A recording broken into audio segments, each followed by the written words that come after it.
It wasn't really a cancer journey, it was a Jesus journey of becoming closer and closer and closer to Him, even though the outcome wasn't what I wanted.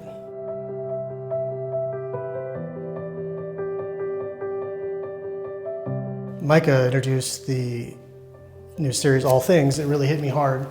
Because of course, Romans 8:28 is a huge verse for many people, but for me, it guides who I am. I was saved at 12, but I really became a follower at 30, and that was around the time I was getting divorced, and thought, well, here I am about to get divorced. Is this really what you mean by all things? And I did. I leaned into it, and I trusted in what that verse told me. All the things that happened in my life, I started to see, whether good or bad, God was working in it. Fast forward to, I remember feeling like I wanted to be married again. Before I knew it, here the Lord provided me with this woman, Jamie, who was everything I needed for a Christian marriage. And it was hard, it was a struggle. But I remember the day we got married, I said, I don't think I've ever been this happy in my whole life. And it harkened back to all things. And it was such all things in my life, here I am getting this opportunity again. I remember specifically the first time I heard she got cancer. And she told me that it was beatable. She said that they felt like it was something that it was a common cancer, it was curable. I came back home and I wrote Romans 8:28 on a piece of paper and hung it on the fridge. And I thought, well, here's a great opportunity to take all things in my life and see what it's gonna do. First week or so we spent going to the hospital every single day. I never really heard what they were telling us until literally a month later. And I was sitting in an appointment of, talking about the drugs we were gonna take, and the doctor said, this one will give her about 18 to 24 months. I'm not even kidding you, we'd probably already done 20 appointments, and it had been talked about many times. And I don't think I ever actually heard what he said, but at that moment, I heard his words and I said to him, what do you mean 18 to 24 months? And he gave me this weird look and he kind of cocked his head and was like, did you know this cancer is going to kill your wife?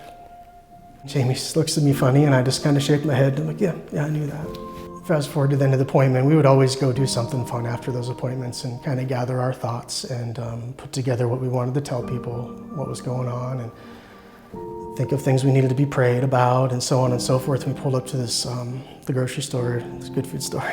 we go have coffee and have a little bit of lunch, and I didn't say much, and we pulled up, and Jamie's like, what's wrong with you?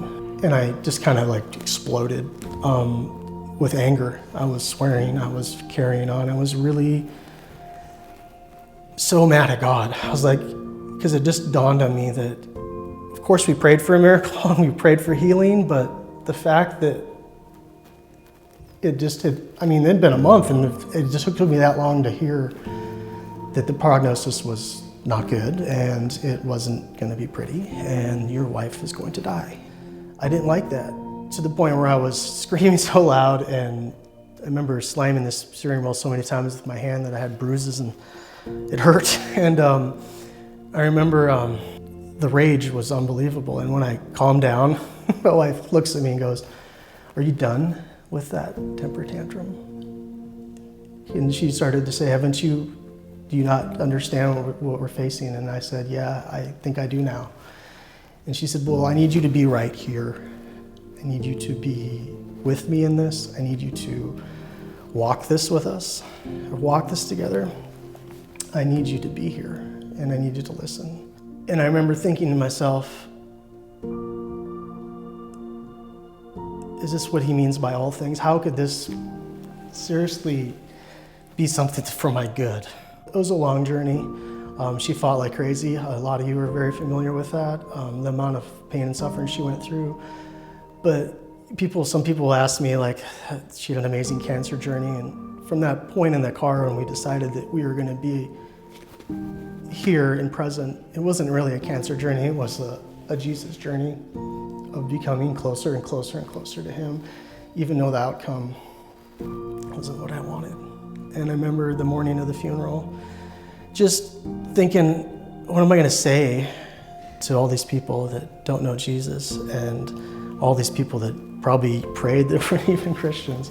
for healing because she's dead. And here I am. And it kind of dawned on me that God did heal her, it's just not the way I wanted it.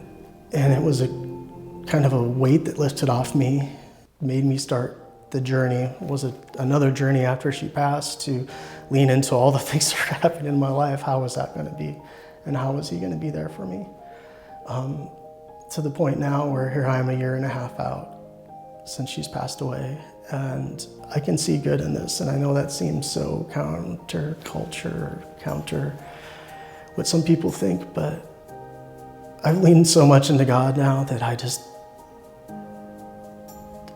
he's carrying me all the way. And in all things in this life, good and bad, he's there. So I'm 1.5 years out from this journey, and here I'm starting to find joy in things that I could never imagine. Because when you go through watching your life partner, your best friend, your partner in crime die, it's really hard to feel like you could ever be happy again. In Job, at the end, it's like everything is restored to him, and then some. And here I am again, like I said, a certain part out from when she passed away, and I can see God working in my life and restoring some happy things, and walking this journey and knowing that God is writing out the story of my life, and that was part of it, and to see where he's working towards now. Of course, in the beginning, it was so traumatic and so awful, but now I don't look at it as that anymore. I look at it as a connection, something God used in my life to draw me closer and closer and closer to him. Yeah, it's been 1.5 years, and there'll be times when I can't function for the day because I can't get past some of the hurt. But then there's days when that hurt turns into joy. And the only way you can do that is through Jesus.